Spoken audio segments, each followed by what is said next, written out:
I keep wanting to do a video about pay to play and probably a series of videos about pro rel, because I know they'd be popular and people would click on them and like there'd be good discussion and all that good stuff. I do want to do that. Actually, somebody left a comment the other day on one of the other videos.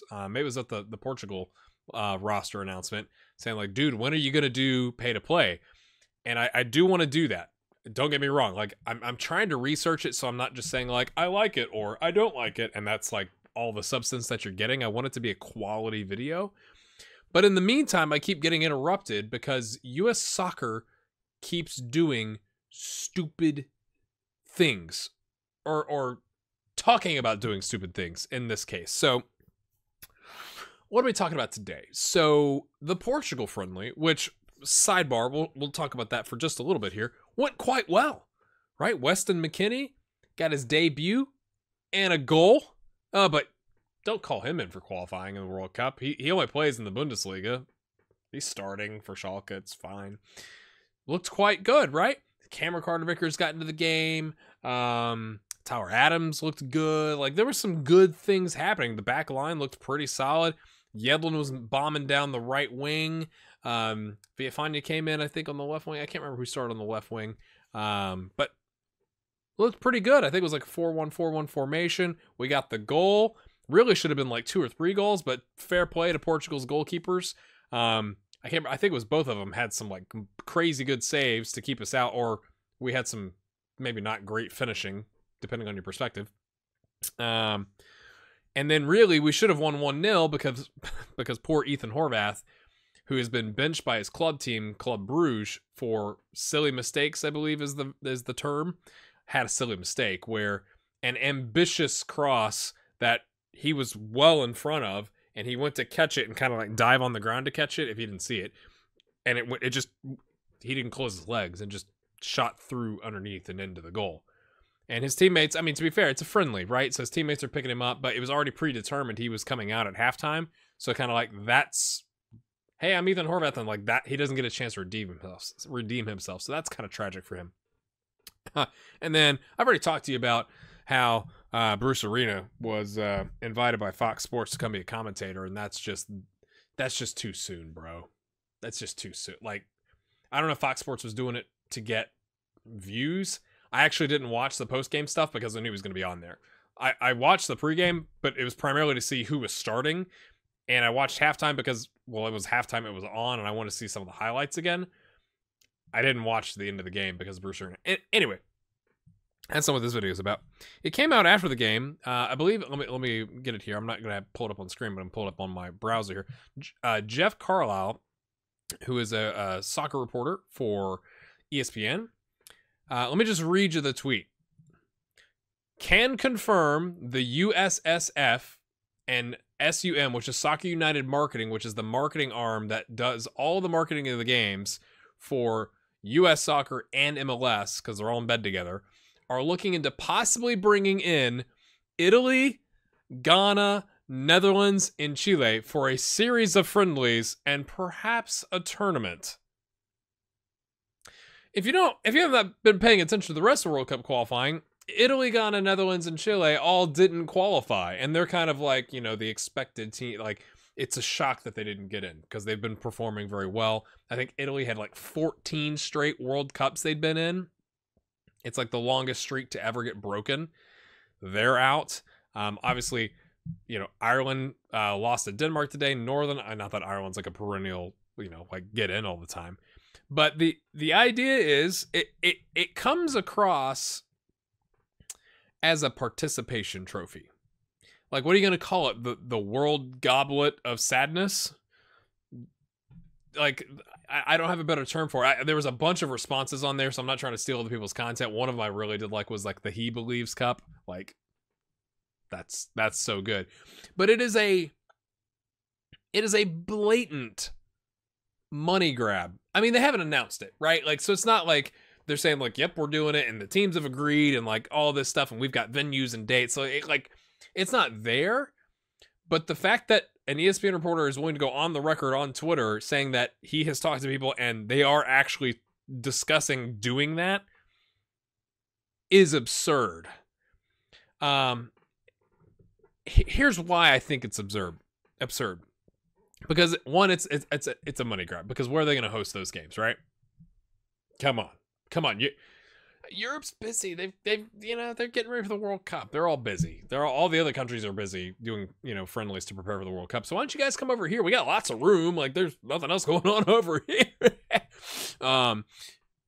So it's an obvious money grab.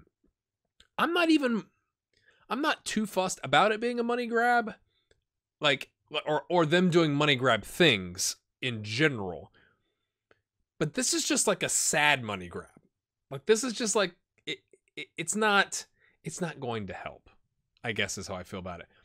And if you watch this the second episode of this series that I'm having a card pop up there for you, I talked about how I feel like the U.S. men's national team needs to play significantly more away games.